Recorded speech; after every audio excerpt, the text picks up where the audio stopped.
नमस्कार, मैं हूं शुभे और आप देख रहे हैं news foundation. RJD supremo Lalu Prasad Yadav की बेटी रोहिणी आचार्य ने अब देश की न्यायिक व्यवस्था पर, देश के संविधान पर और कॉलेजियम सिस्टम पर सवाल खड़ा कर दिया है। दरअसल राजद सुप्रीमो लालू प्रसाद यादव की आज झारखंड हाईकोर्ट में जमानत याचिका दाखिल करने पर सुनवाई होनी है।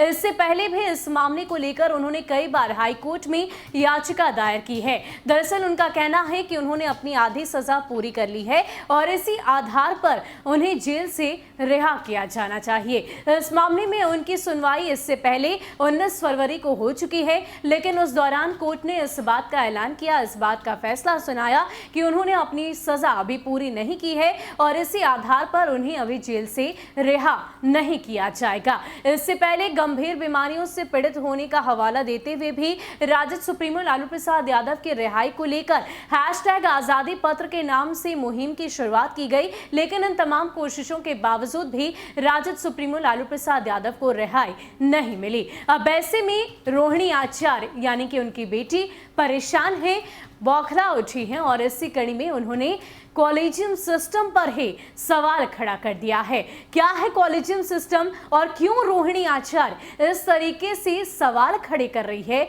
आपको बताते हैं। सबसे पहले अगर देश में कॉलेजियम सिस्टम की बात करें तो ये 5 लोगों का समूह होता है। इन 5 लोगों में भारत के मुख्य न्यायाधीश और सुप्रीम कोर्ट के 4 वरिष्ठ जज होते हैं। कॉलेजियम द्वारा जजों की नियुक्ति का प्रावधान संविधान में तो कहीं नहीं है। सुप्रीम कोर्ट के 5 वरिष्ठतम जजों की कमेटी नियुक्ति व तबादले का फैसला करती है।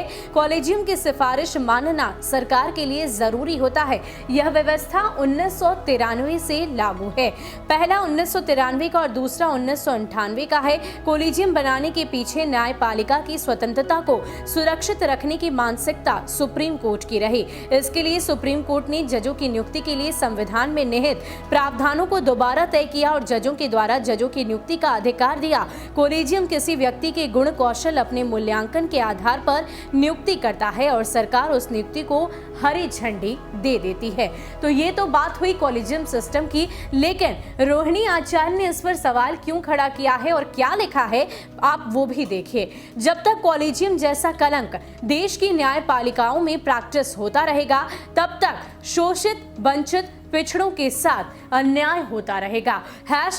#लालू को रिहाई दो। तो रोहिणी आचार्य अपने पिता के रिहाई ना होने की वजह से पूरी तरीके से बौखला उठी है और शायद यही वजह है कि उन्होंने देश के यहाँ तक कि न्यायिक व्यवस्था पर ही सवाल खड़े कर दिया है। और इतना ही नहीं, कॉलेजियम सिस्टम पर सवाल करते हुए, राजनीति से दूर रहते हुए, बिहार से 7 समंदर पार रहते हुए भी वो बैठे बिठाए अपने सोशल मीडिया के माध्यम से राजनीति कर रही है, राजनीति का एक अद्भुत खेल रही है। उन्होंने इसमें भी जातीय रंग देने की कोशिश की है। साफ तौर पर उन्होंने बताने की कोशिश की है कि किस तरीके से कॉलेजियम सिस्टम में सवर्णों की हिस्सेदारी ज्यादा होती है और अगर ऐसा नहीं होता तो शायद उनके पिता, जो चारा घोटाले के 4 मामलों में सजायाफ्ता हैं, पिछले कई सालों से लगातार वो अपनी सजा काट रहे हैं, उनकी रिहाई की बात लगातार उनकी बेटी और पूरे लालू परिवार की तरफ से की जा रही है। इससे पहले कि अगर बात की जाए तो उस दौरान आपको याद हो तो जब राजद सुप्रीमो लालू प्रसाद यादव की तबीयत खराब हुई थी, रिम्स से उन्हें एम्स में भर्ती किया गया था, तो उस दौरान भी राजद सुप्रीमो लालू प्रसाद यादव के बड़े बेटे यानी कि तेज प्रताप यादव और साथ ही साथ रोहिणी आचार्य ने ही एक मुहिम की शुरुआत की थी। जी हाँ, वो मुहिम थी #आजादी पत्र। इस पत्र के माध्यम से वो राष्ट्रपति तक अपनी पैगाम को पहुंचाना चाह रही थी और उन्होंने साफ तौर पर इस मुहिम को छेड़ते हुए बिहार की जनता को इसमें ज्यादा से ज्यादा भागीदार बनाने की कोशिश की थी और उन्होंने साफ तौर पर कहा था कि जो आज तक हमारे लिए सोचता आया है, अब वक्त आ चुका है उनके लिए सोचने का। यानी कि लगातार रोहिणी आचार्य हर वो संभव प्रयास कर रही है, हर वो कोशिश उनकी तरफ से की जा रही है कि किसी भी तरीके से उनके पिता यानी कि राजद सुप्रीमो लालू प्रसाद यादव की सुनवाई हो और उनको जेल से रिहा किया जाए। आपको बता दें कि राजद सुप्रीमो लालू प्रसाद यादव की